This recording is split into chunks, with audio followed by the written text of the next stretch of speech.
Okay, so this same slide is either you pay attention or not paying attention. So this week I give the example again. I work in Mid Valley, so sometimes the parking is very difficult. So it can be level 3, level 4, level 5. So like most people, they'll take a photo. For me, when I park my car, I pay attention and make sure that I remember where I park. So it has to be mindful. So if you want to get the most out of this talk today, you have to pay 100% attention. Otherwise, you miss some of the important concepts. So this is a medical disclaimer. This information is not intended as a medical advice. It's for educational purpose. Always seek the advice of your physician or other qualified health professionals. Never disregard your your doctor's advice.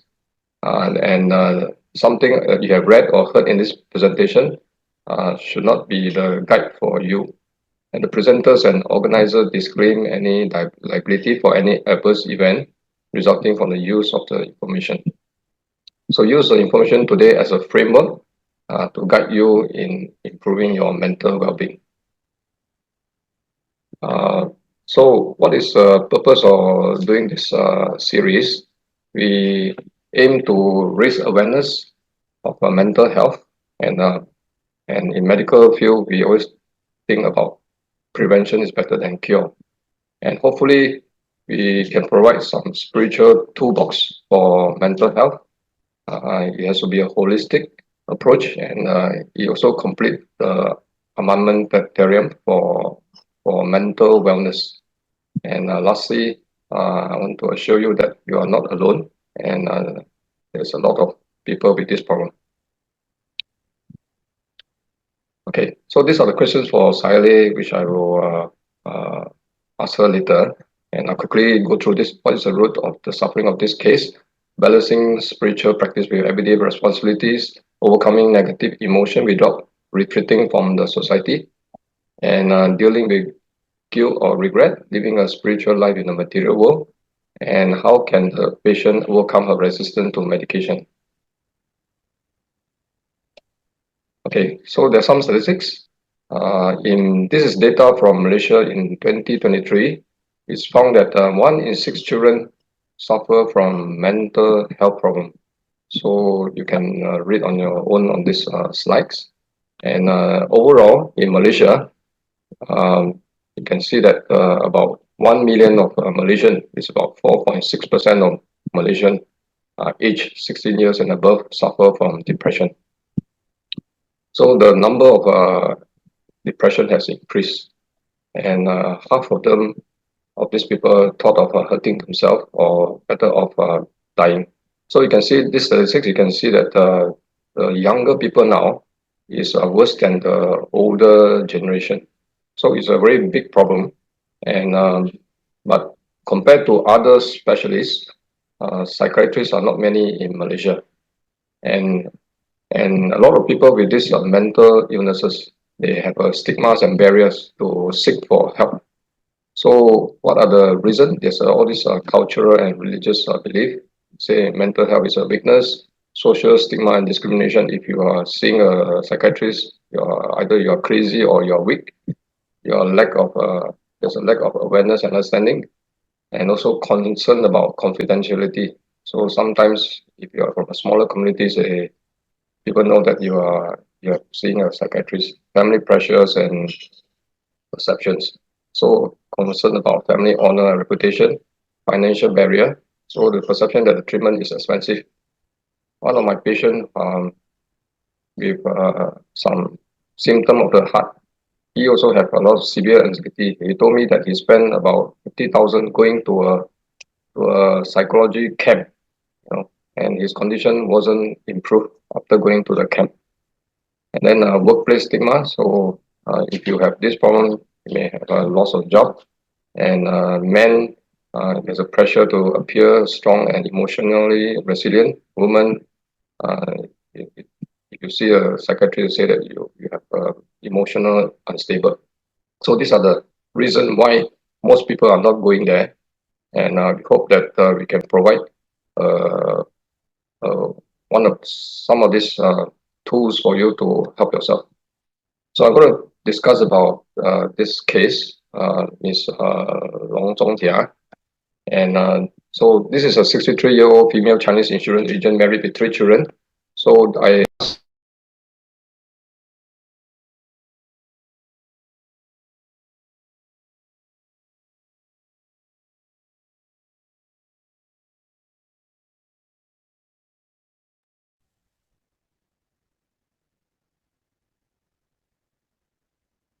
Dr. Wong, there's no sound. Okay, now you can hear me? Yes. Okay, so you can read on your own. So here she said that I don't wish to take antidepressant. I have negative preconception about antidepressant. I wish to get out of depression and practice Buddhism. I learn Vipassana and Metta meditation. She go to retreat regularly, but my mind wander a lot. Most of the time I doze off throughout the meditation. I so slop and torpor. I slept at wrong time. How long have you experienced this issue? Very long ago, probably since teenage. Are there any triggers or events, the well-being of my children? What effect do this issue have on your daily work, relationship, and self-care? I feel very depressed or sleepless night. I need more energy to finish normal, easy tasks. So this question, I know her quite well. So she can still work and she can still care for herself. These are important questions. So she can still earn her living and also she can still function at home. So do you have any other medical condition? I have lower limb muscle weakness developed during MCO because I led a sedentary lifestyle and maybe a vaccine side effect. I couldn't stand from squatting position. Now improve with regular exercise and dietary change from me. I take TCM and acupuncture from Tongxing Hospital for general well-being now. Do you have any chronic pain or physical health concern? Not much. Are you currently taking any medication? No, but doctors suggest to take antidepressant, but I reject. So, any family history of mental illness, like depression, anxiety, and all that? So he said none of them has this, and his dad was a strict disciplinarian, but there's no physical punishment. He had a lot of anger outbursts, and mom suffered in silence. But both of them have passed away. No substance abuse. Have you experienced any of this in the past? He said depression, yes, past and current. Anxiety, yes, past and current. Mania, psychosis, no. Suicidal thoughts are now self-harm, none of this. Eating disorder. At times I like to eat a lot in midnight. I eat a whole I cannot see my slide. Whole loaf of bread, 100 gram, when I might be able to sleep, but I can't do that too often. Otherwise I might get diabetic. So she has still have some insight. I need to control my body. I love McDonald's ice creams. If she can take 5 sundae at a time, my cholesterol is high. Luckily, I stopped this bad habit and eat oat every day. And after she changed her diet, her LDL is normal now. And sleep disturbances. So she has a very bad insomnia, getting worse now. I sleep less than 1 hour a night. I stay awake at night for no reason. I walk around in the house at night. There's no anger or violent behavior. And she complains sometimes she has a fast heartbeat when she couldn't sleep for the whole night. So social history, she stayed with her husband with 3 children are studying overseas. Describe my relationship with my husband is generally good, except that we have different opinions on bringing up the 3 children. I'm a strict one. He's more relaxed, and my 3 children love and listen to their father more. In fact, my daughter hate me a lot. I'm grateful to my husband to have been the gel to keep our family going and keep the 2 children on the right path through, but challenging. Strong support system, yes. My siblings are supportive, always guiding me on how to cope with the children. Do you have financial concern? No, not at the moment, but if ringgit weaken, it's stressful. Where do you grow up? I stay with my grandma, uncle, and auntie in Bentong till I'm 5 years old. I stay with them again from 12 years old till 16 years old. So when she was young, she was away from her parents. I feel their love. Their love means a grandma and uncle and auntie. What was your childhood like? I enjoy staying with uncle and auntie. I look forward to visit them during childhood. Do you experience any trauma, abuse, or neglect? No. Were there any developmental? None of this. So these are the background. Current mood and behavior. I feel tired most of the time. I need a lot of energy to do simple tasks.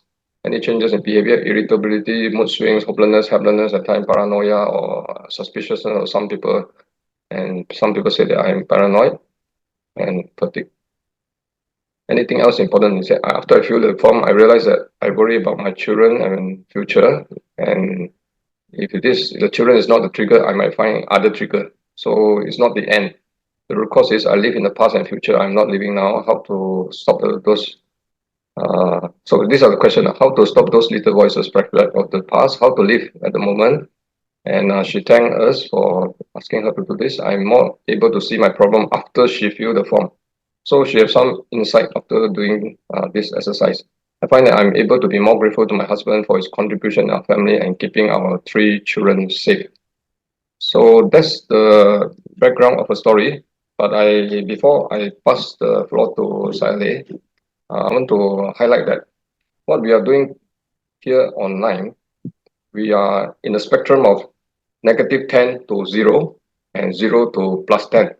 So when you are totally cannot function to work and also care for yourself and also function at home, you are from the -10 to 0. So these are the group of people that need professional help. So need to see psychologists and psychiatrists. And what Buddhism can do is the higher level of functioning, which is from 0 to +10.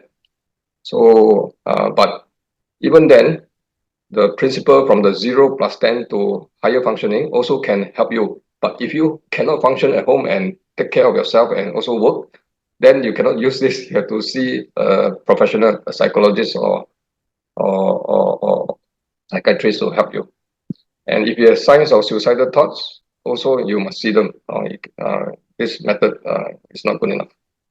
So for her, this patient Long Zhongtia, her health is okay, not that bad. Financially, she's okay. Social network, she's still okay because she has good siblings, and also husband is also understanding, and she also have a lot of time. So otherwise, she's not too bad. It's just like many normal Malaysian with some mental affliction, but it's not serious enough to see a psychiatrist. So these are some of the basic needs of human, which in her case, security, she has financial and also family. And these are uncertainty, significant social. These are some of the basic human needs who are not spiritually trained. So in her case, some of these things are anger and hatred. I don't think she has fear, anxiety, sadness, and grief. Maybe guilt and shame because the way of parenting was not as perfect as she thinks. Jealousy, and we know, frustration, yes. Sometimes loneliness because the children are not close to her. Great attachment, don't have confusion and delusion, maybe a little bit hopelessness and despair. And so some of these things, she may have withdrawal, social changes of behavior, cognitive. This one all you can read on your own, but not this.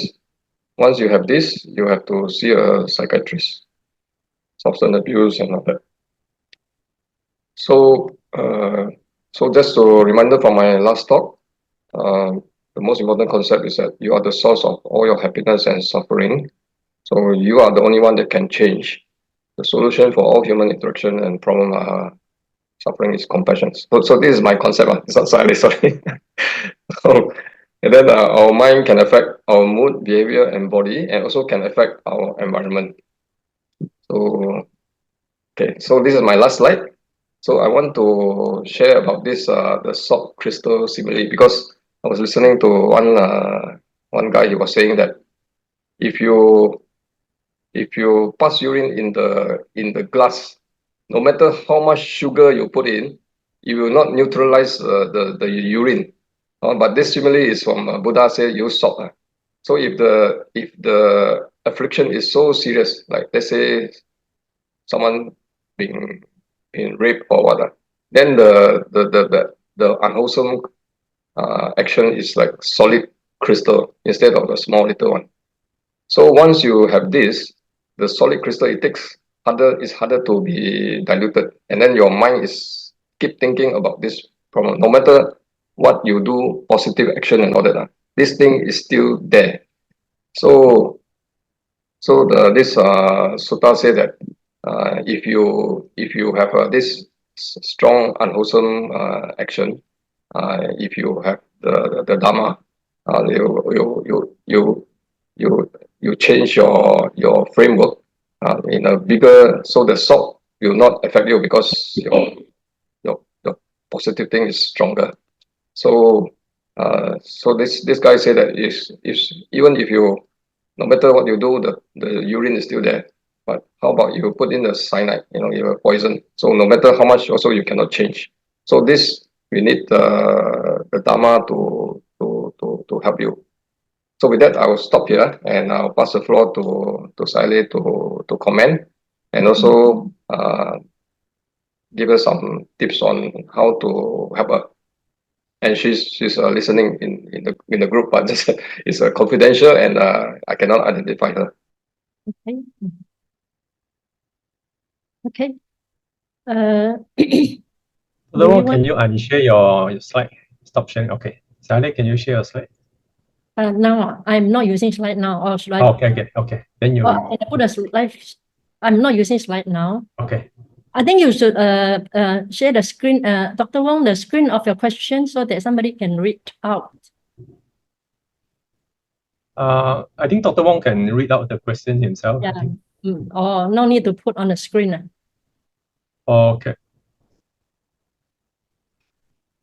Dr. Wong, can you put up the question slide again?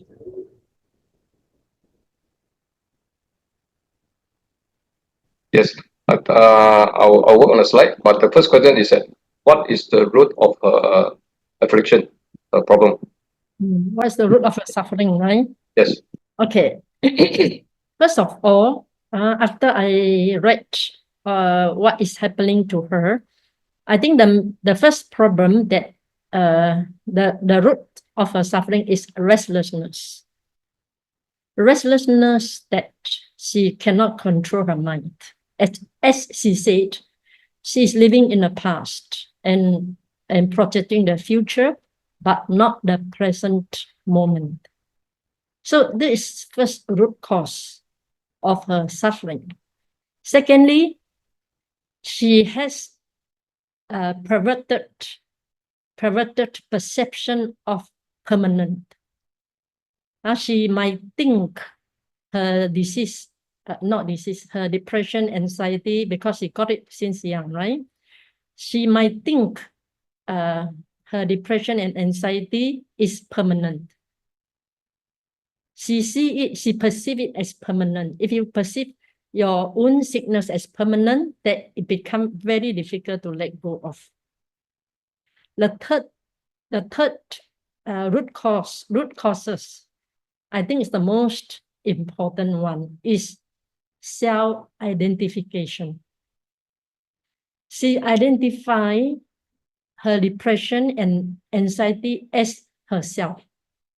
So she was trapped. She was trapped in this identity view. I have one of my students. Last time she got this, even go crazy. I think worse than this patient, right? She went crazy, for even enter into psychiatry hospital.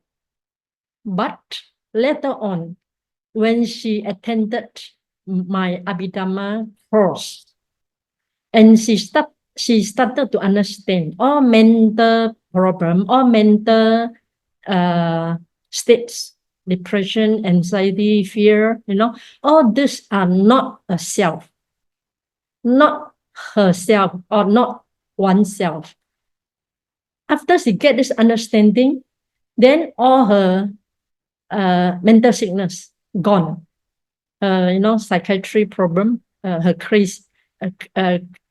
craziness, all gone.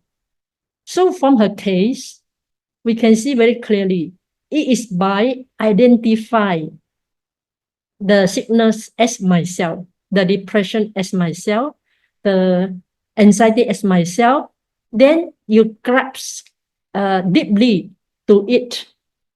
You grab it in your hand and you are not letting go, because once you identify this signal as yourself, it becomes so difficult to let go of. Therefore, I would like to suggest her, first live in the present moment. Later, I will, as my talk going on, she will get a point how to live in the present moment to overcome her restlessness. Secondly, she should contemplate impermanence of that anxiety and depression. Contemplate that more. See it from the third party. And the third one, should not identify that depression and anxiety as oneself. How not to identify? Try to see it when it arises, because it's not always there, right? So when it arises, try to see cause and condition. See it as an effect of certain causes, not a permanent self. So these are the three root cause of a suffering that I can conclude. Okay. As I go on, many points that I will share will give more answer to her. Okay, thank you, Sayalay. Mm. The second question is balancing spiritual practice with everyday responsibilities. So many people struggle to balance their spiritual aspiration with the demands of everyday life, their jobs, their family, and also their social obligations. How can ordinary individuals begin to incorporate spiritual practices into their busy lives, even when their time is limited? Okay, good question. But if I ask the audience, do you have time to breathe? Do you have time to breathe in and breathe out? Sure, right? Everybody breathing in, breathing out in order to continue to live, right? So as long as you have time to breathe in and breathe out, then you have time to practice.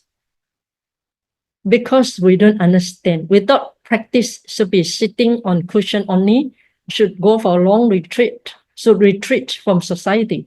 Only then is called practice. But the real practice is not so. As long as you can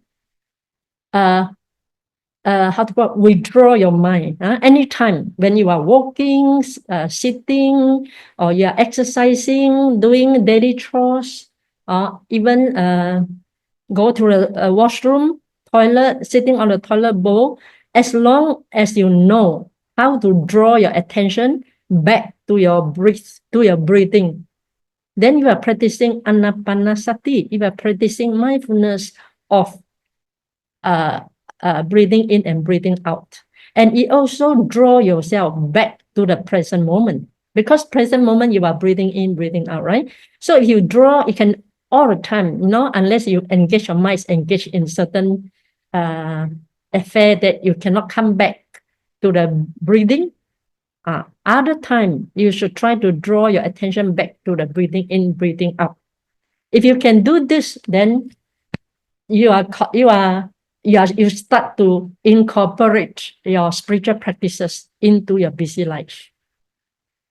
Then, no matter how busy you are, I'm sure you have like half an hour to do some spiritual work. For example, when you get up before go to work, you should take 3 refuges first. Buddhang saranang gacchami, dhammang, 3 refuges. And if you keep your precepts, then you should recite your precepts. Then after that, for 10 minutes, you should do metta meditation.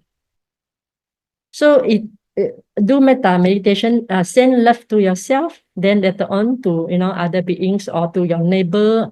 So slowly extend out to the whole different states of Malaysia, then whole Malaysian, Southeast Asia, and whole world. That takes you only 15 minutes. So if every day you can spend, I don't believe that you don't have half an hour per day, right? Sometimes because we are not self-disciplined, therefore, we waste our time here and there, simply because we don't keep strong self-discipline. So if you can spend half an hour every day early in the morning, then start to, after that, you go to work. So whenever there's time for you, remind yourself to come back to the present moment by drawing your attention back to the in-breath and out-breath.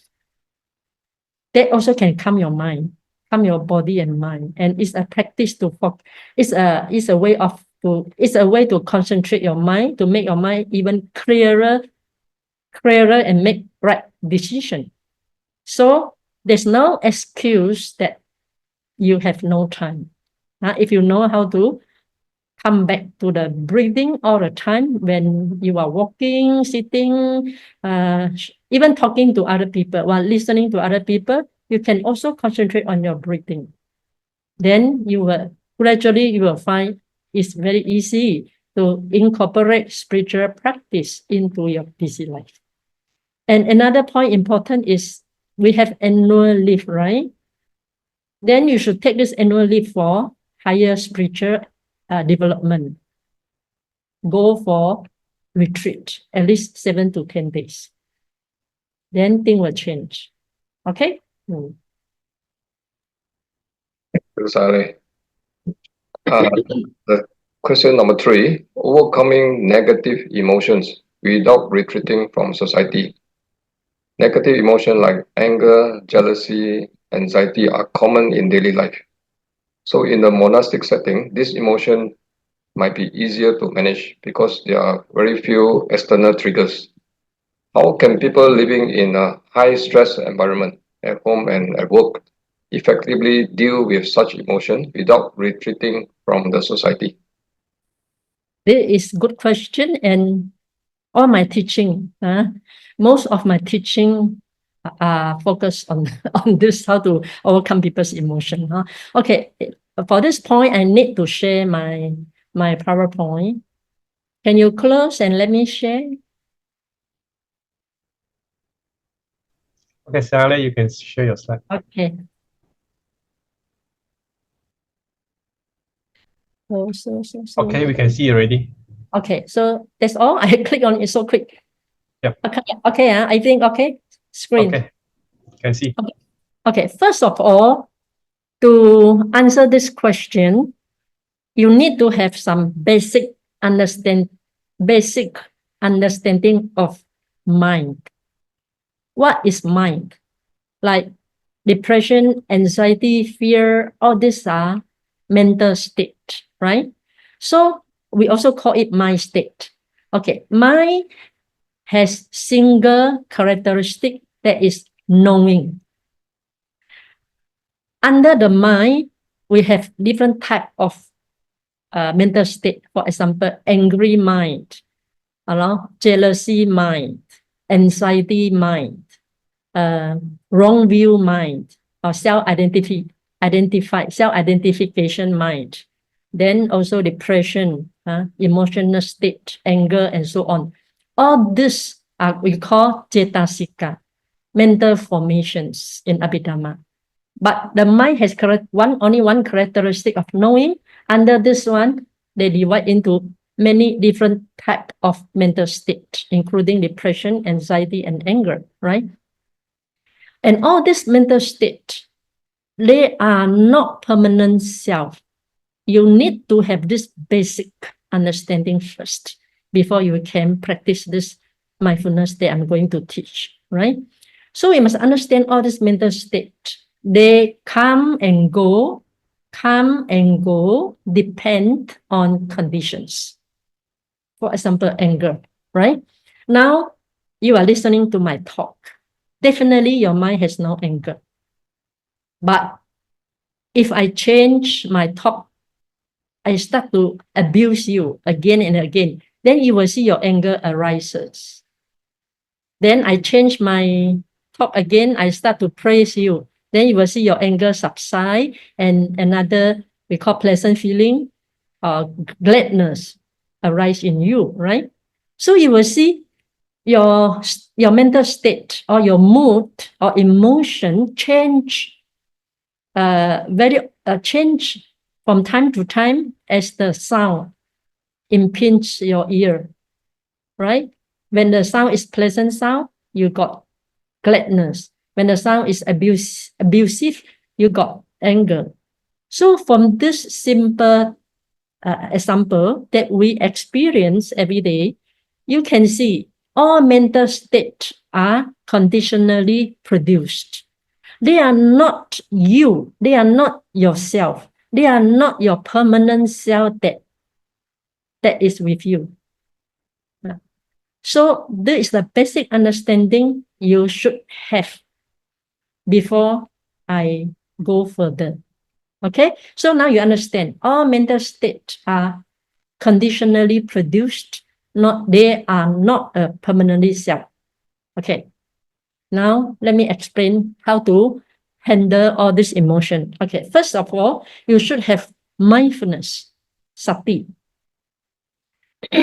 So whatever emotional state, for example, anger or jealousy, they arise in you due to condition. Now there's a condition for you that cause anger or jealousy to arise. So when anger arises in you, first you need mindfulness to be aware of it. Then what is mindfulness? Okay, mindfulness means face to face with the object, with the present object. So now I got anger. So my present object is anger. So I arouse my mindfulness to be face to face with the anger. This is called mindfulness. Okay. Another way of explanation is you aware of what is happening now. Bring your mind, be present. Bring your mind to know what is happening now. So what is happening now is my anger has a reason.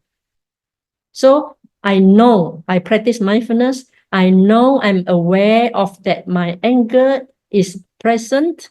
Then I face to face with the anger. This is the first step, mindfulness. Okay.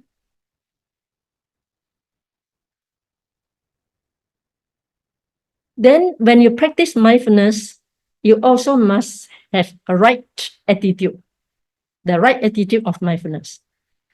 So when you face to face with the anger, the attitude of mindfulness is equanimous.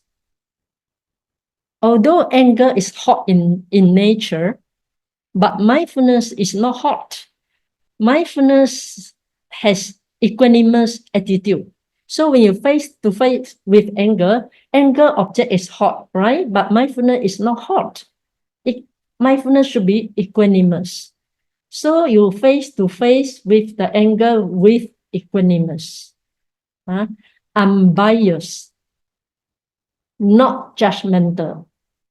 What does it mean, not judgmental? It means that you do not judge that this anger is not good. I have been practicing Buddhism for so long already. Why I still get very angry? This is called judgmental. So when you blame yourself, having been practicing even meditation or knowing Buddhism for so long, I still behave the same. I still get angry very often. This is called judgmental. This is called self-blame. Self-blame, then you lose all mindfulness. Your mindfulness does not have attitude of being equanimous. So you don't judge, don't judge yourself. So you observe like a third person, as though this anger is not yourself. When we talk about observe like a third person, it means that you see the anger is not yourself. The anger is like other people's anger, not yourself. So you observe like a third person. This is the attitude of mindfulness. Without this attitude of mindfulness, you will identify that mental state, that anger as yourself. Then you really get very angry. Okay?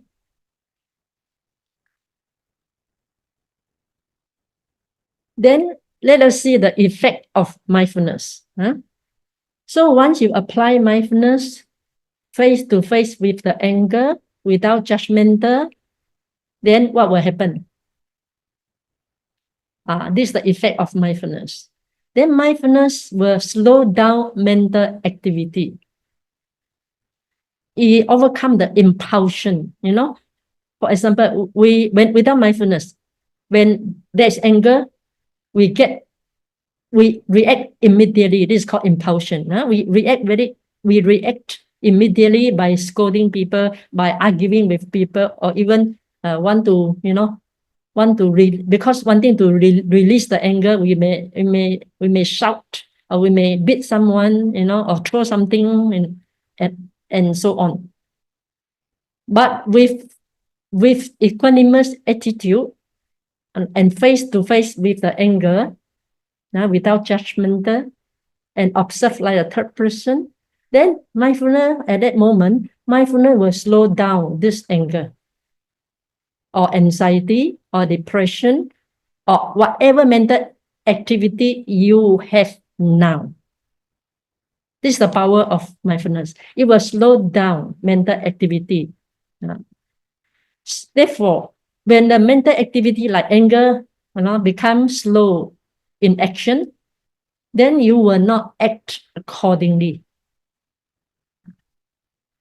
So mindfulness is also like the brake of a car. So when you see the light, a red light, you have to brake. You have to step on the brake in order to stop. Similarly, with mindfulness, mindfulness can stop unwholesome state of mind from proliferating. If you without stopping, then the mind from anger will keep, from the anger, the mind will keep running again and again, even become more angry and think bad of that person, you know, and all the unwholesome state of mind will follow after. So mindfulness, when you have a mindfulness, it's like the brake of a car. Then when you brake, you stop the car. Then the car will not go forward and meet with accident, right?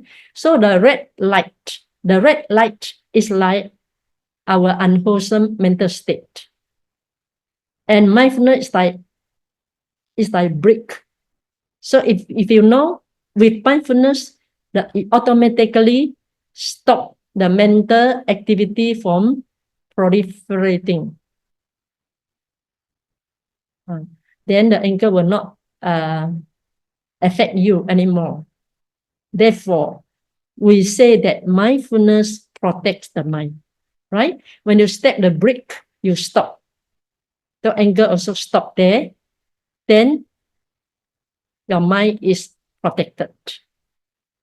This is the effect of mindfulness. Okay.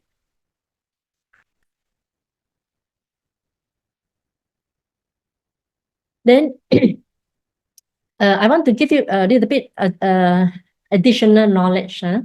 Although your question is talk about anger, jealousy, depression, we apply mindfulness on this mental state, but we also can apply mindfulness on our body.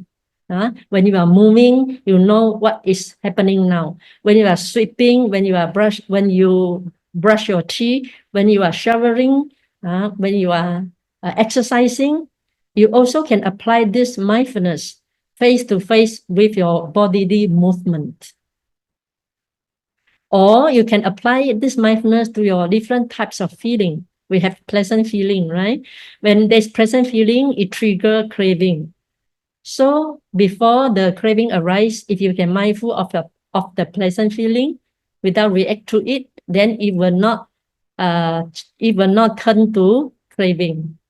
So you also can apply mindfulness into your different type of feeling, whether it's pleasant, unpleasant, or neither pleasant nor unpleasant.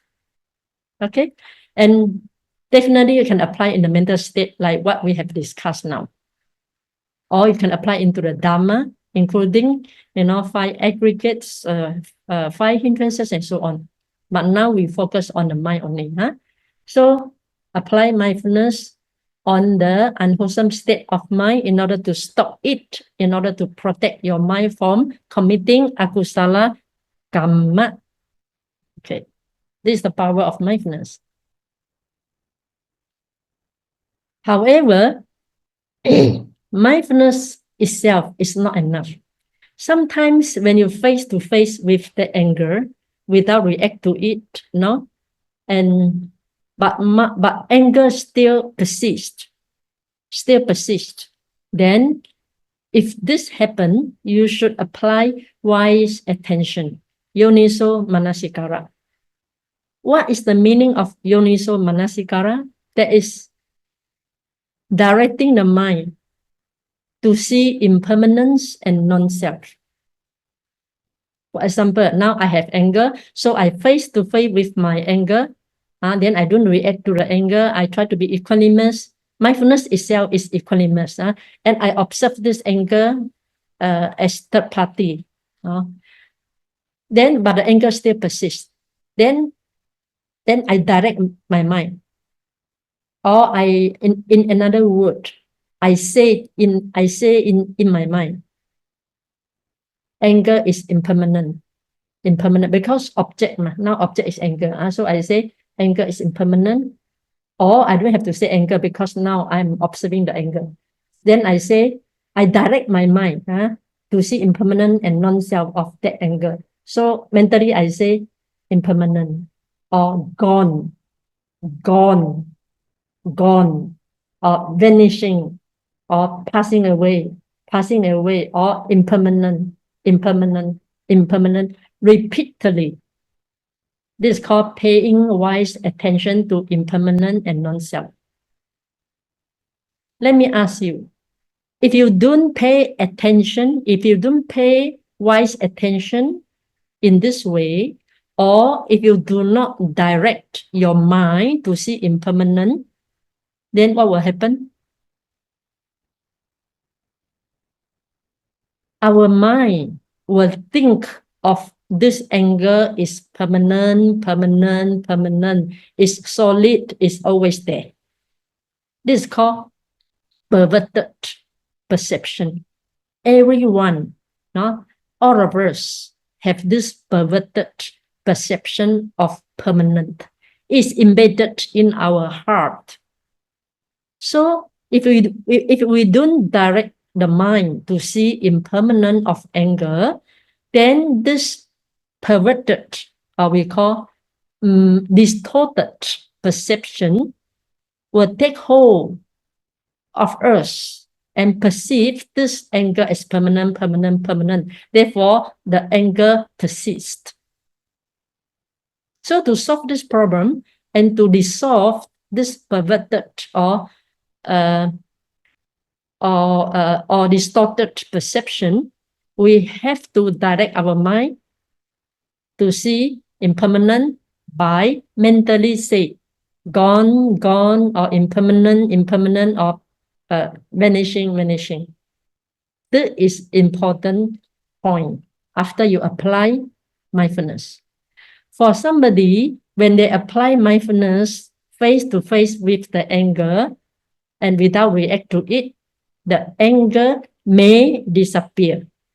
So when anger disappear already, then you don't have to apply wise attention. In case anger does not disappear, then you have to direct your mind to see impermanence of that anger. You also can direct your mind to see that anger as not a self, not myself. How to see? Mentally say, mentally say, anger is not myself, it's just a conditional phenomena. Pay attention in this way. Anger is not myself. It's just a mental phenomena that arise due to cause. Without cause, anger cannot arise. So it's just a conditional phenomena subject to change, subject to causes. If you can see in this way, then the anger will disappear. So there are two ways for you to direct your mind.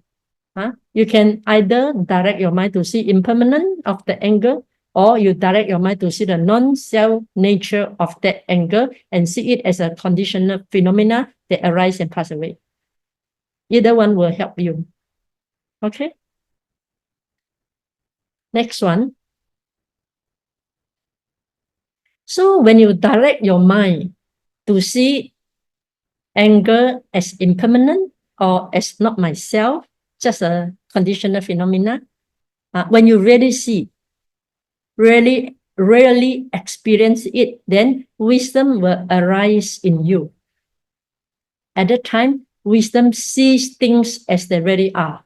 So at that time, wisdom really sees anger as impermanent, anger as non-self. So when you really see this, then this is called wisdom. No more wise attention. But through wise attention, you reach wisdom that really sees anger as impermanent, or depression as impermanent, or jealousy as impermanent, as not a self. Okay, that is how you should deal with your emotion, whether it's anger, jealousy, whether it's depression, whether it's guilt. Okay. Let us go to next question. Sayalay, we don't have to complete the questions, but I have a few questions on what you just said. So you talk about the third person perspective. Is it Buddha's teaching, or is the concept of non-self? Because I usually teach my patient to do this. It's a psychological method, and ask them to dissociate. So dissociation can be good and can be bad depending on the condition of the person. But when they are so badly affected, ask them to watch themselves as a third person. When they say watch themselves as a third person, what does it mean? So I said you observe yourself like the scientist. So the scientist is non-judgmental, and also just observing and note, just pay attention and note the changes in their emotion and their mind. So let's say they have anger, ask them to pay attention and just note the anger. Is it strong, weak? Okay, I think like a third person, because it is it's just mindfulness is like that. Mindfulness observes silently without self-engagement. That is mindfulness. Mindfulness itself is like that, right? So if you see just an anger, if you apply mindfulness, observe it quietly, equanimous, it's already like a third person. We just make the statement more easy to understand.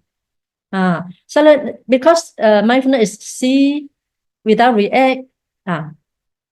So it's like a third person observing something.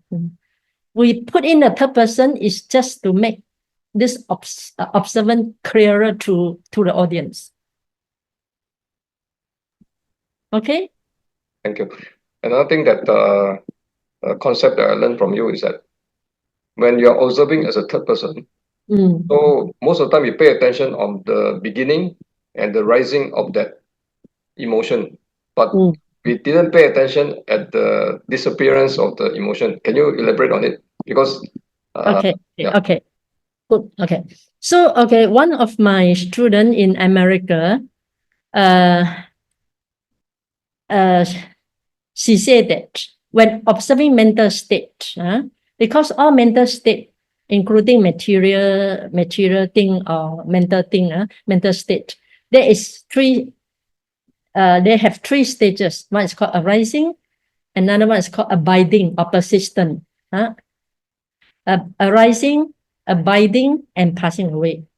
So when you want to pay attention, or we call directing the mind, wise attention, directing the mind towards this mental state, you should not focus on that arising. Sorry, because arising is, you know it, you already know the arising, right? Otherwise, you cannot apply mindfulness. But you should not focus on the abiding persistence of that stage, the stage of persistency. Because everything got arising, persistent, and passing away. You try to focus your mind on the passing away. When the anger become weaker,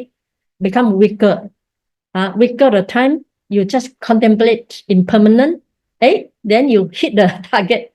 So you can see very clearly that anger disappear from the heart.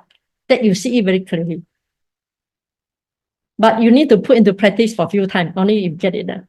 Because my student from America, she shared with me, every time when she try, because she heard my teaching very often, she is my editor.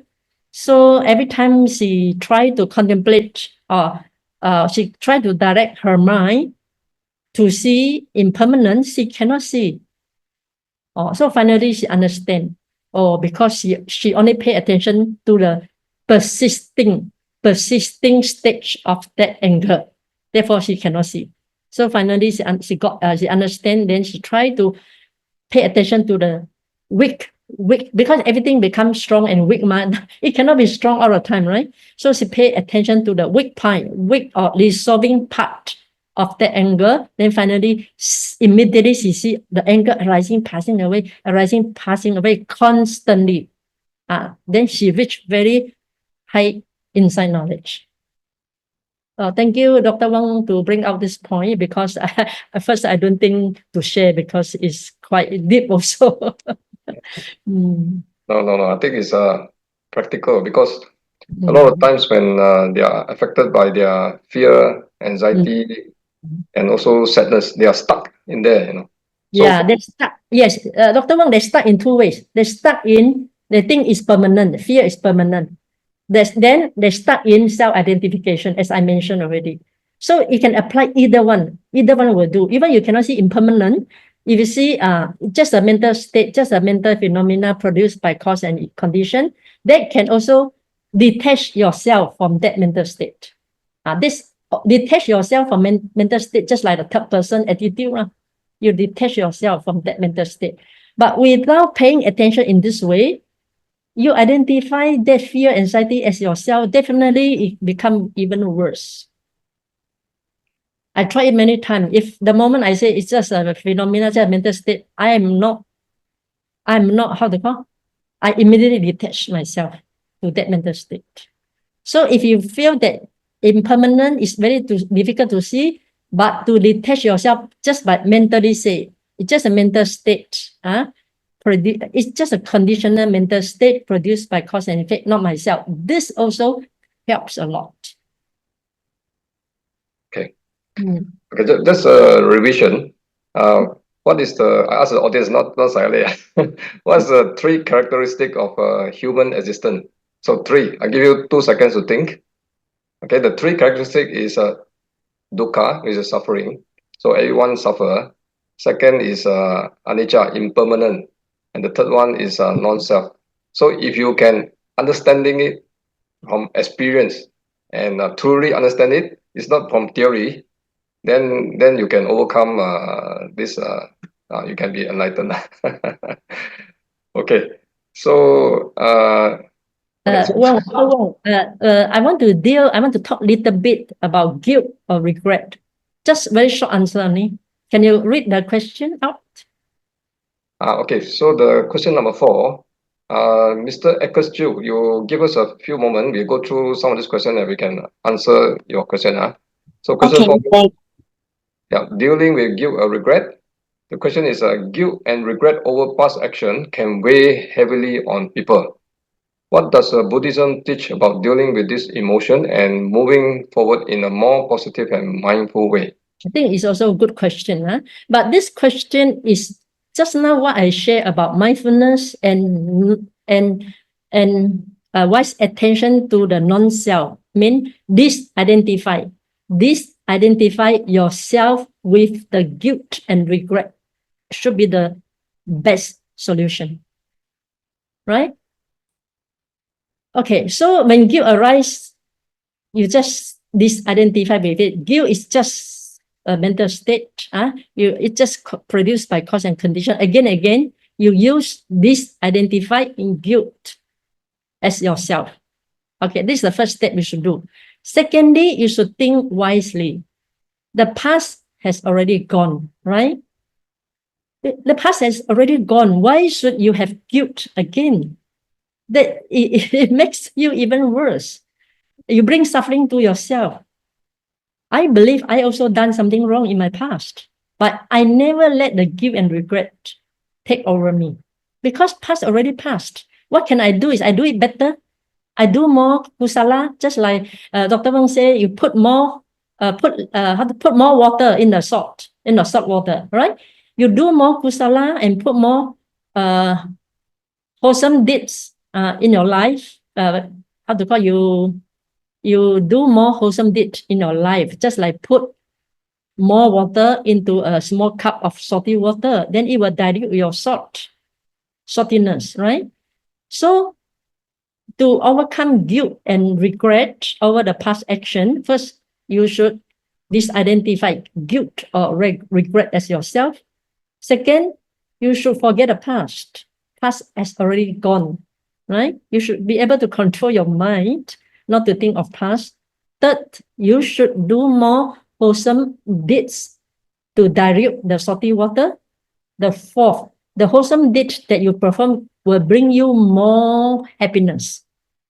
For example, charity, dana, listening to talk, discussion, dhamma with a good friend, or keep the morality. If you keep your morality precept well, it also can give you a lot of joy and happiness. So when you have more this wholesome deed, then your mind will not go to guilt and regret. Right? So this is my answer. Okay, thank you. Regarding the salt crystal simile, when this psychiatrist talked about it, he said when someone piss in the water, no matter how much good deeds that you do, you cannot dilute the urine. So I can only think of the Buddhist concept, which is letting go. Because if you have the urine that you keep holding on it and focusing on it, the urine becomes so concentrated. Sometimes it disappears, but when you remind yourself and you go back to it, but because it's so concentrated, you can still taste the urine or the strong salt. So once we let go of this memory of this negative emotion, then it can be diluted. So I think this is just a explanation of this psychiatrist who say that no matter what you do, it's not going to reduce it. So I think the Buddhist way is to let it go, other than holding on it. Yeah, to let it go also positively, do more good deeds to arouse the happiness and joy in life. And also try to practice gratitude in life also. Gratitude, whatever you have, whatever helps people have to you, you practice more gratitude. Then all this guilt and regret will not take the upper hand of you. Okay. So Sayalay, should we complete all the 6 questions or answer the question from the floor? We can answer the question first. Then when no question, we come back to the question that you posted. Okay, so actors, you can turn on your mic and maybe turn on your video so that we can see you, and you ask a simple question. You want the video? Okay. No, it's okay. It's okay. If the one is okay. Okay. Sayalay, I just want to add on to just now, Dr. Wong, that we just asked the question about you're talking about arising, abiding, and passing away. So as I heard from Sayalay mentioned about, we focus on the passing away. Eventually, it will help us to actually see the impermanent. Yes. I guess this might be applicable to for those who have been practicing or stable enough to have that ability. What if for those who have intense emotional issue, that might be quite difficult for them to actually see through to stand on the passing away. Instead, they might actually fall into the abiding instead. Okay. What do you say about that? Okay. Therefore, I give you two options, right? Mm-hmm. Right. Now I mentioned if you feel difficult to see the passing away of that emotion state, then try another way. Try to disidentify that emotional state as yourself. That is more easy to do. Even you cannot really disidentify that mental state with yourself, by mentally say also helps a lot. Mentally say that this emotional state, this is not myself, just a mental state produced by cause, not myself, not myself. That also really helps.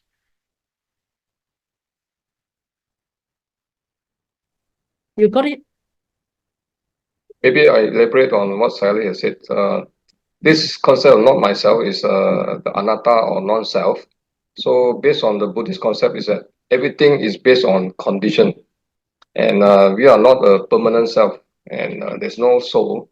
So all the things that happen to you is because of something that happened in the past. So if you continue with this negative emotion or unwholesome action, or they call it akusala, then there are more bad things will continue. So it's like in psychology it's called cognitive behavior. So we have to this objective mind to say that if we continue with this kind of mind, it's not going to help you, because you continue to dwell on it, and you cannot get out of this suffering.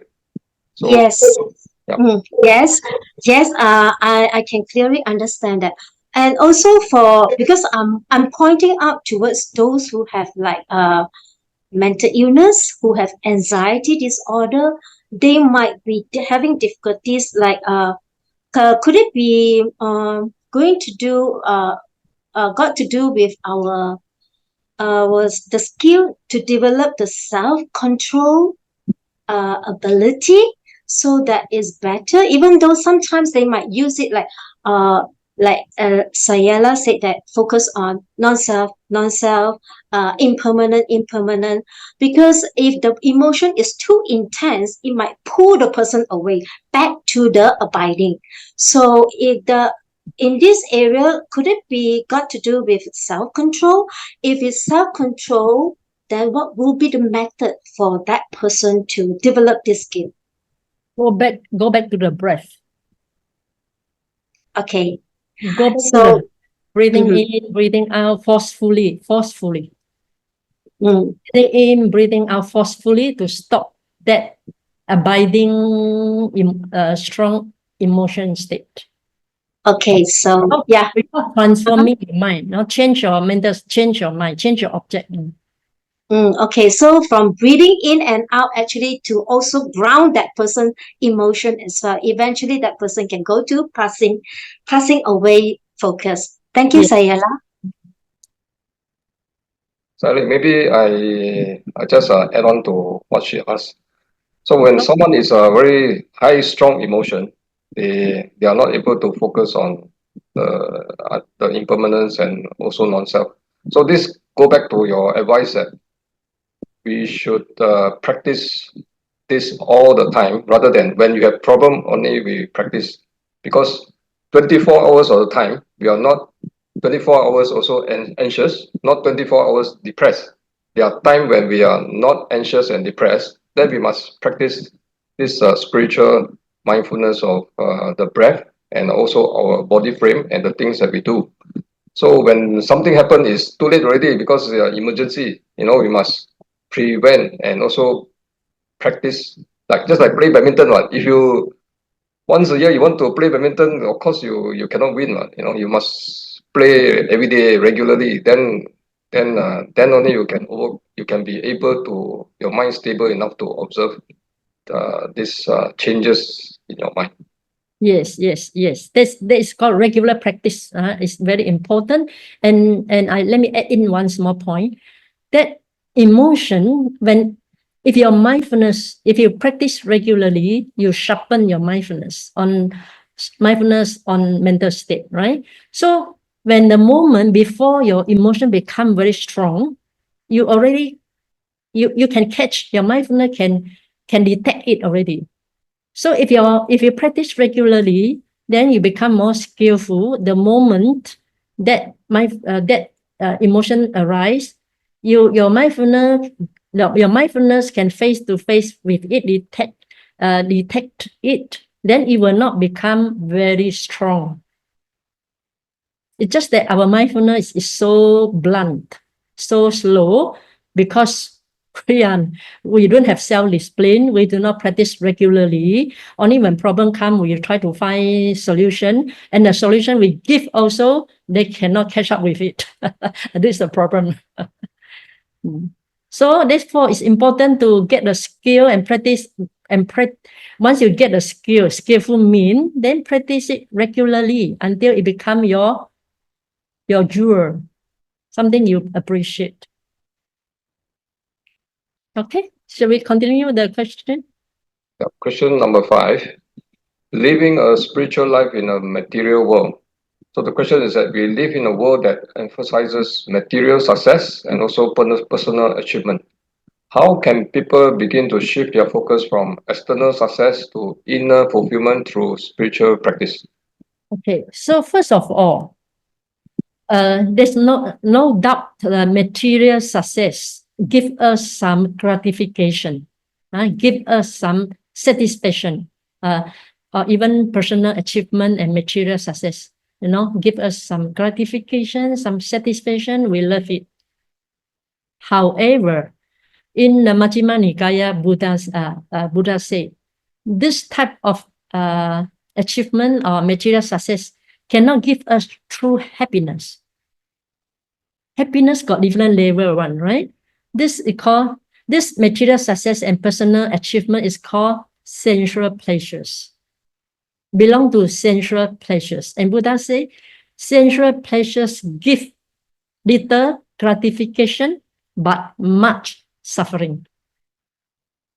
We can see, in order to gain all this material success and personal achievement, we have to put a lot of time.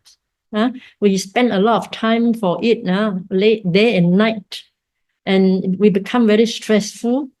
And once we get it, because it's sensual pleasures, once we get it, we want more. We want more and more. If you want more and more, then you have to put more time, more energy, more mental energy to achieve it, or even to maintain it. So it's a stress for you. That stress it's not a true happiness. It's not a contentment type of happiness. It's keep struggling type of satisfaction. Then sensual pleasures is like salty water. The more you drink salty water, the more thirsty you become. So when you become more thirsty, then you drink more. Therefore, Buddha said, sensual pleasures is insatiable, cannot be satisfied one. And it makes you become even more greedy. So first of all, even though we stay in this material success, although the world emphasizes on material success and personal achievement, we should understand this belongs to sensual pleasures and it brings us little gratification, but more suffering, according to what Buddha said. And also, we are sooner or later, we will fall sick and die. So we cannot keep this material success and personal achievement forever, right? So once you understand that there is a flaw with material success and personal achievement, and we cannot keep it forever because life is impermanent, and we may get lost also.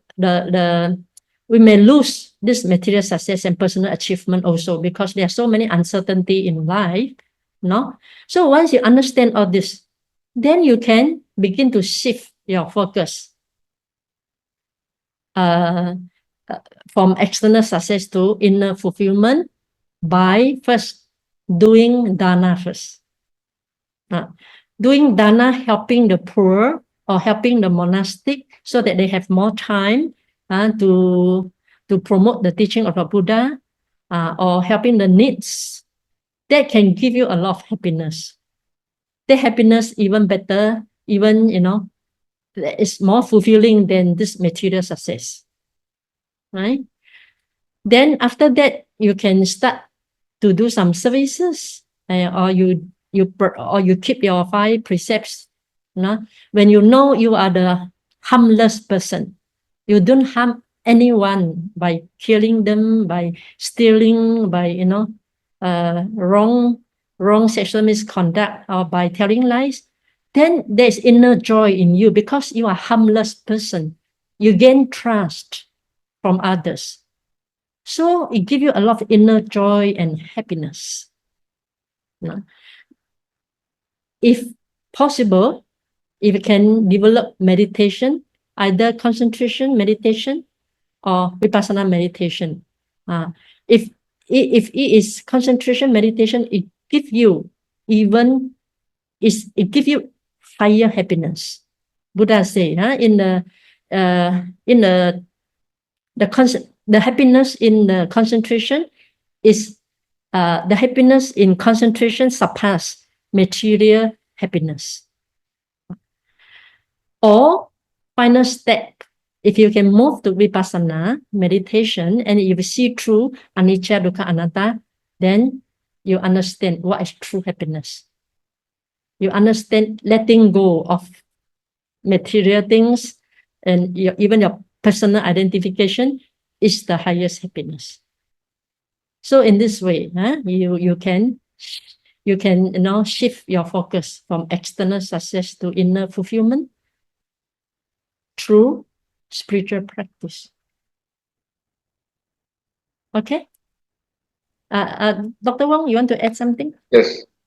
So from the neuroscience point of view, I'm sure you have heard of this dopamine and also serotonin.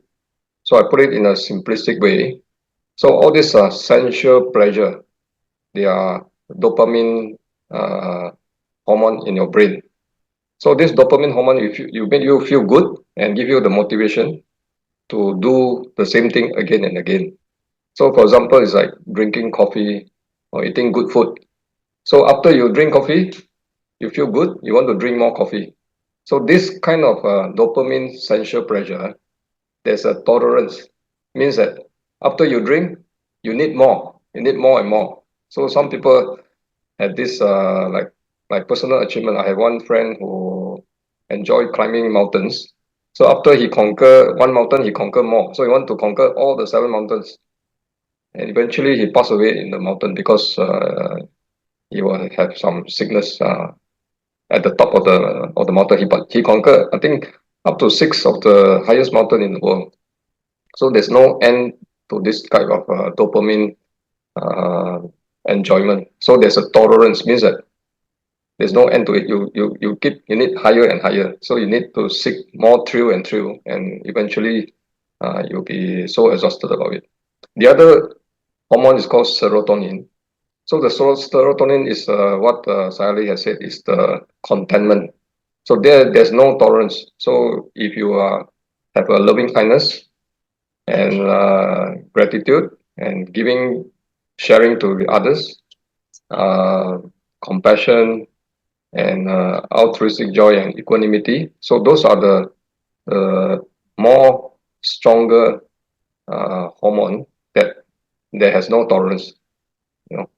So this is a simplistic way of talking about dopamine and serotonin. So the sensual pleasure is the dopamine. So there's no end to it. You keep having this attachment to have more and more. Yeah. Sayalay, you have anything to add? There is one very good example also to say this the danger of sensual pleasures. Just like an ant.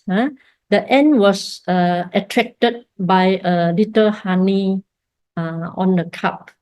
So the ant tried to go closer and take the honey. Then finally the ant was drawn in the honey and died.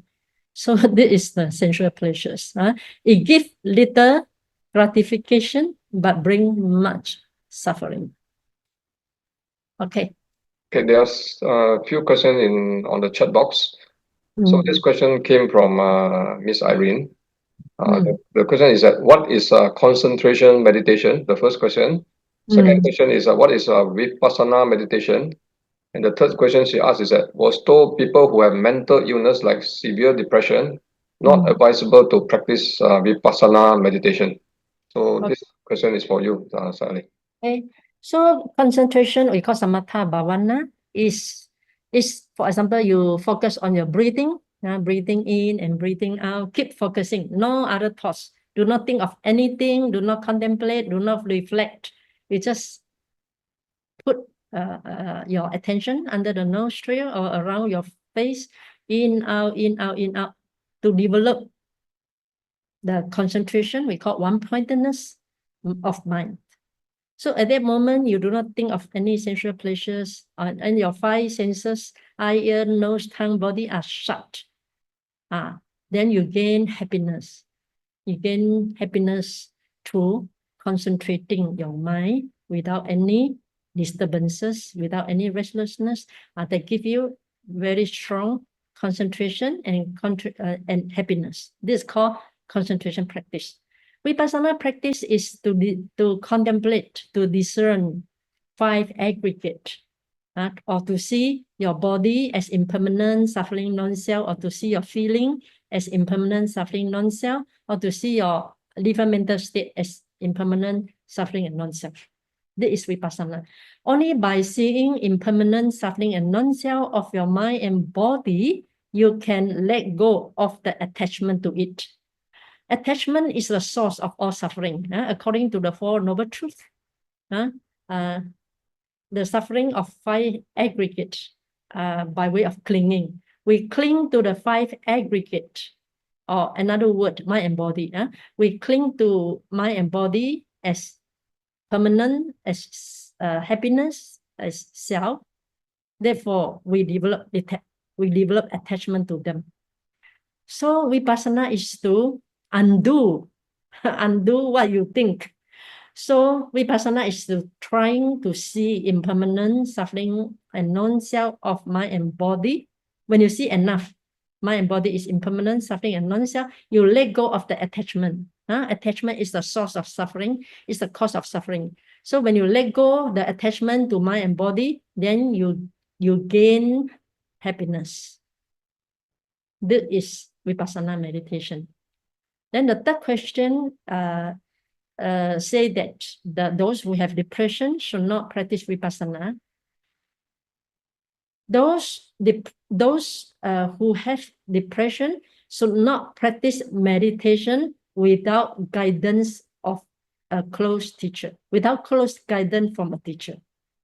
If she can get very close guidance from a teacher, she can meditate vipassana. But without teacher's guidance, without close guidance from teacher, it's not advisable to practice. Even a normal person without guidance of teacher also may go wrong. Not to speak those who have depression, right? Okay. Okay, so this question about people with severe mental illness, that's true. If you have no guidance, and there are some study that I've shared with Sayalay. So if they are doing the meditation and without the right method and the right direction, sometimes they become dissociated. They become like they think the world is not real. So sometimes it can be harmful to this group of people if you are not follow a teacher that can guide you. Yeah. Let me add one of the story. One of the experienced by my student. She was a white. When I was in America teaching the meditation, she wrote a letter to me. I often say these things in my talk. She wrote a letter to me, say that, 20 years ago, when she came to meditation, when she practiced meditation without proper guidance, because it's not under the Buddhist, she practiced under different school, not the Buddhism school. So I think she focused on this third eyes. Then she got, the body become very light. Then she see lots of light. And when she walk the time, she feel like she's floating in the sky. And at night, she cannot sleep because with concentration, when you have good concentration, usually you cannot sleep well because you don't need, the mind is so fresh.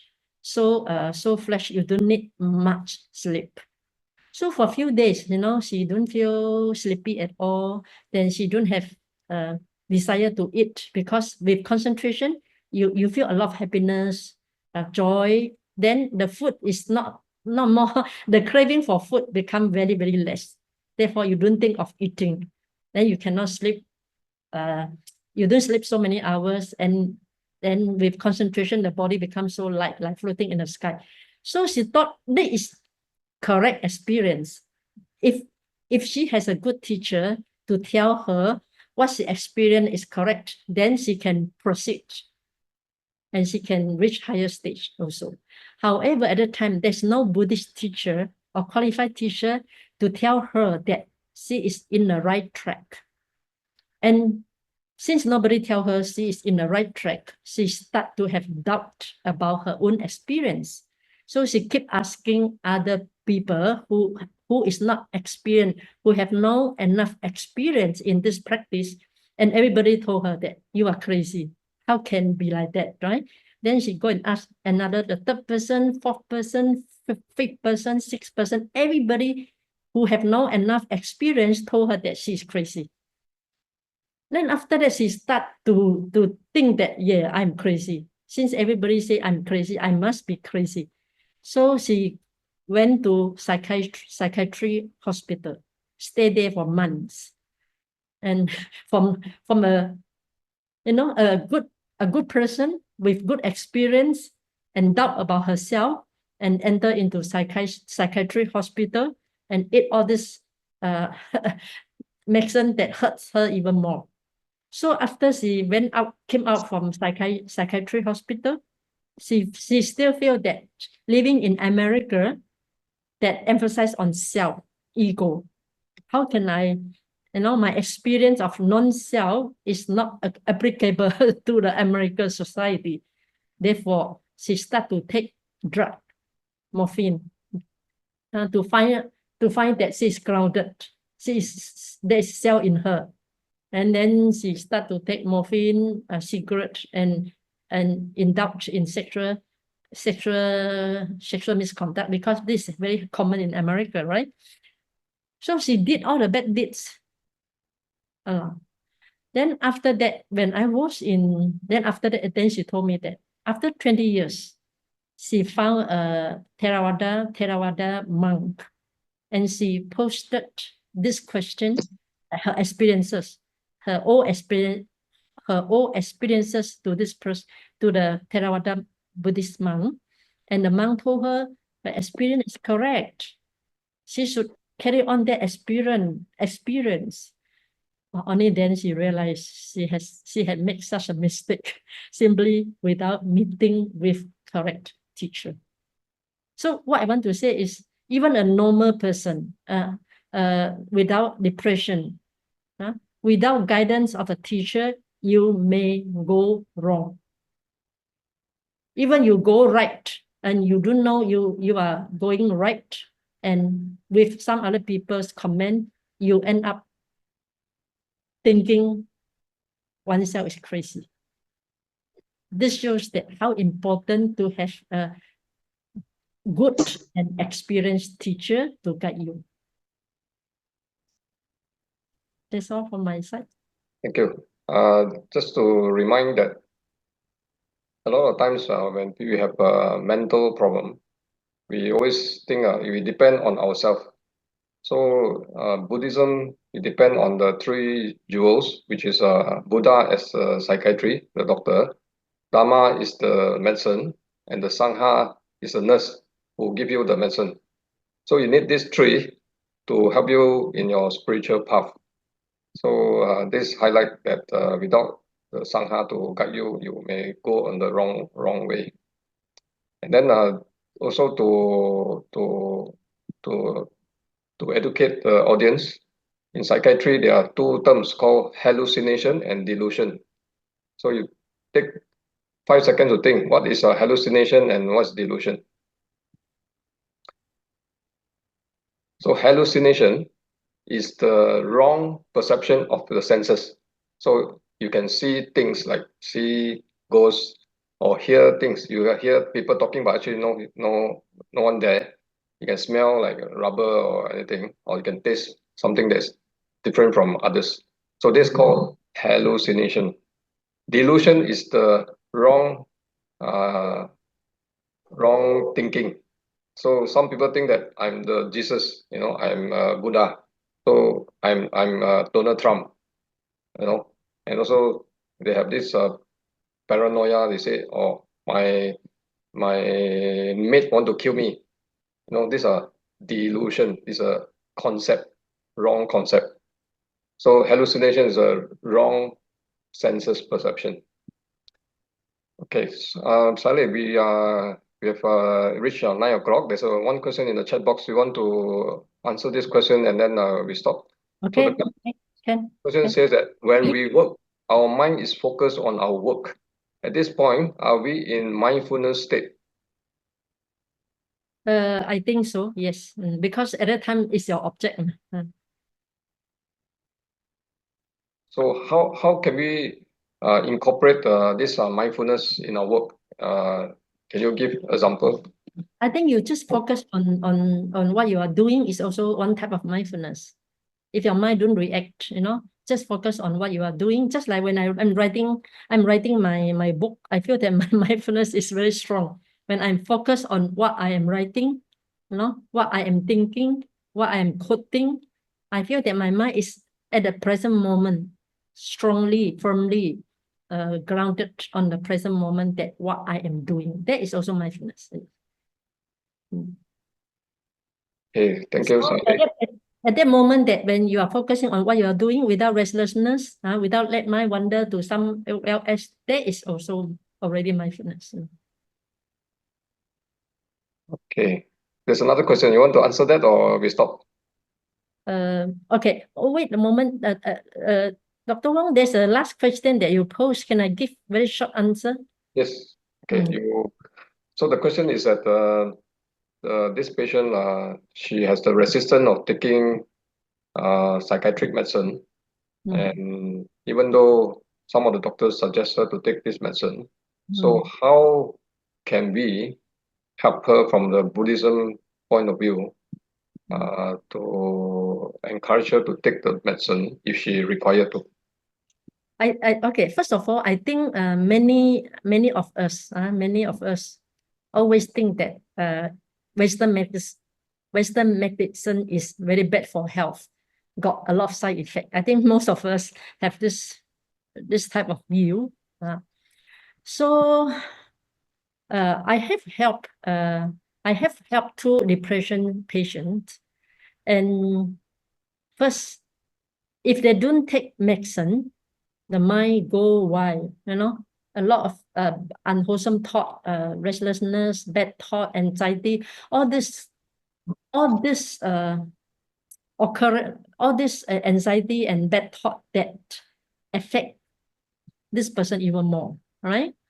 But if he takes medicine, that he slow down the mental activity, not so restless, not so much bad thought, then after that, I teach her meditation, or I teach her what to do, or listen to talk.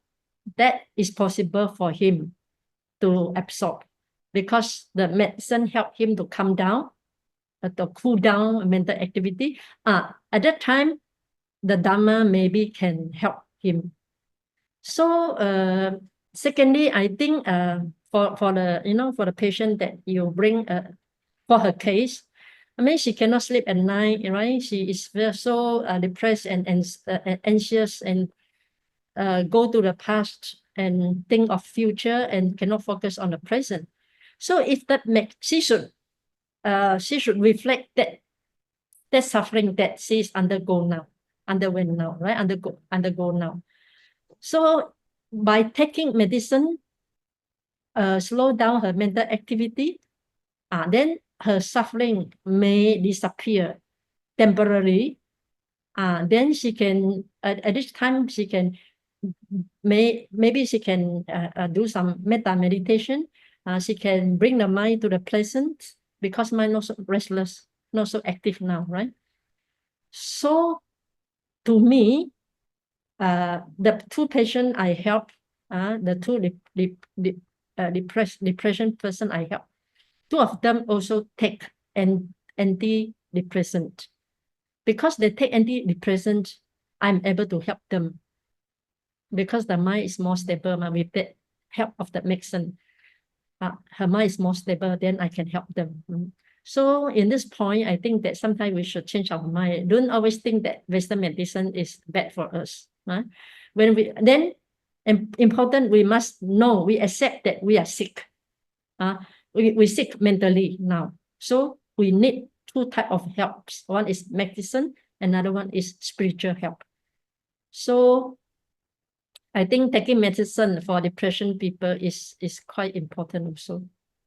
Before the spiritual practice can help this person. I want to relate one of my teacher's experience. One of my teacher was diagnosed, don't know, he was very sick in the hospital for 2 months. And the Western teacher, a Western doctor cannot find out what is his sickness. There's no cause for his sickness. Maybe karma, we do not know, right? But his body is so painful, you can't even touch him. If you touch him, the pain become intensified. So, and doctor only can give him painkiller, right? Even painkiller cannot cure, cannot cool down, cannot ease his pain. So finally, after 2 months later, the doctor give him one medicine with morphine, with drug morphine, because he cannot sleep. My teacher cannot sleep. So after he take that dose of morphine, he sleep throughout the night. He feel much relief. He's relieved from the suffering that he had for 2 months. So having that one night good sleep, the second day, my teacher asked the doctor to have second dose of morphine so that he can sleep well. So from this experience, you can see sometimes the medicine, Western medicine, really helps one. So if he can sleep well, he has more energy to cope with other sickness. Therefore, I think in certain circumstances, we should not resist of using Western medicine. And at one time also, when I was sick badly, and because I flu, I cough constantly, almost 2 weeks already, and I'm going to travel to the West very soon. I can't cough, constantly in the airplane. Therefore, I quickly, after, suffer for 10 days. I say enough already, so much suffering. I go and see Western doctor, and Western doctor give me the medicine. I take it after 3 months, after 1 day, 2 days, 3 days, much of my pain disappeared. At the time, I regret that I should take the Western medicine earlier. Okay, this is my opinion. Okay, shall we stop now? Or I think, Sayalay, there's a good question in the chat box. You spend 5 minutes to talk about it. okay. I also want to highlight what you just said. Even though you are a spiritual teacher, you have a balanced way to deal with our suffering. So taking medicine sometimes is important. So don't think that you go spiritual way, you don't have to do other things. Okay, the question from Cheng Sim is that the case study shows that the patient suffer from her relationship with her children. So as a mother herself, I can understand a mother's anxiety about the well-being of our children. The question, how do we practice to have healthy relationship with our children?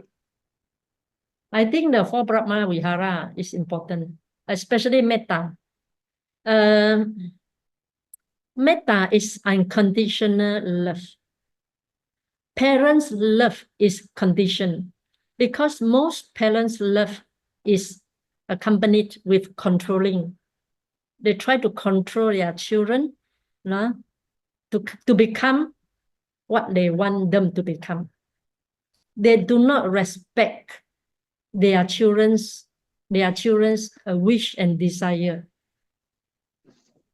I think one point they forgot. They think that their children totally belong to them, which I do not agree with that. Because our children come from their past life. If you believe in past life, if you don't believe in past life, then I don't know what to say. So our parents come from their past life. They come with their inclination. They come with their vision and their desire and their wish. So now because of karmic link, now they become your family members. They become your children, right? But they still come with their own vision and inclination. So as a parent, I think that we should not force them to become what they want, to become what their parents want them to become. It's very unfair to them. For example, myself, I come with my past life with monastic life. Now I enter into my present parents. I become the daughter of my present parent, right? I definitely want to become nun because I'm not enjoying worldly life. It's not my inclination. It's not my wish. So if my parents force me to become what they want me to become, definitely I will have dispute with them. Definitely I want to run away from my home, right? So I think the parents should change their attitude. First, they should understand they come from different background. They come from their past life. Then this endless past life, don't know how many lifetime already.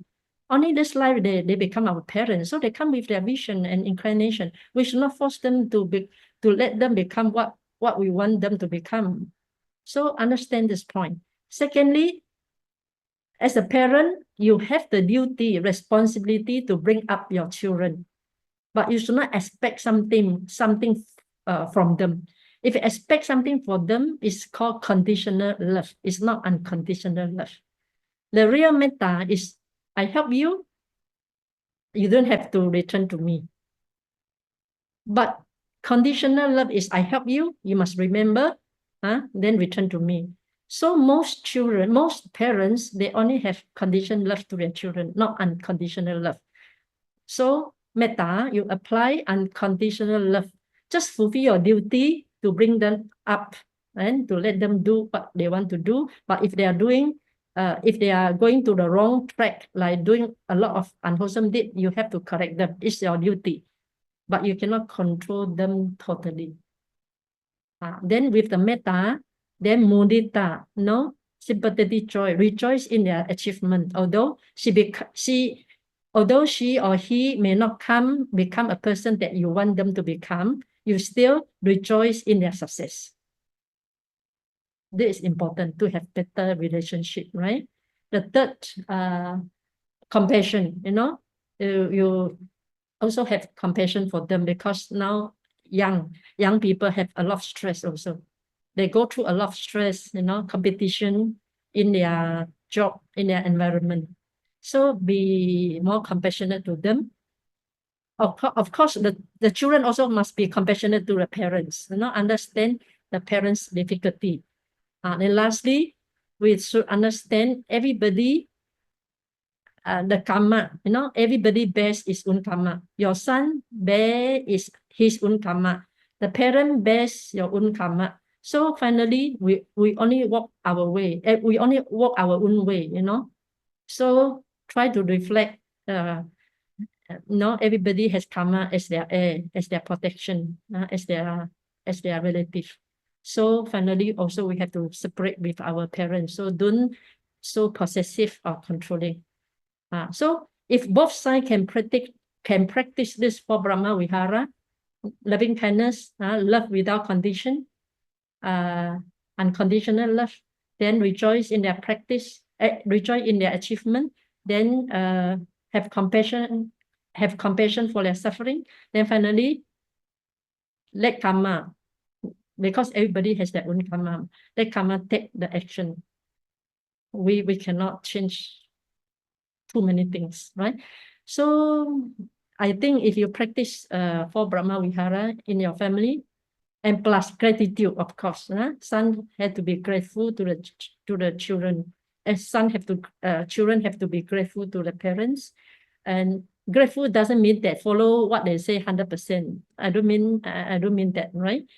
And gratefulness is also important to maintain the harmony in family. This is my opinion. Thank you, Sayalay. We'll end this session, but with one comment from me. From my last talk, I said that anything that happened, there are two principles that you have to remember. You are responsible for everything that happened to you. So you have to be the one to make a change. The second principle is that the solution for all this problem is compassion, which is what Sayalay has just said. But the compassion is with wisdom. So you cannot just give and make them dependent on you and also cause harm to themselves. So with that, I'll pass the floor to Dr. Janataka.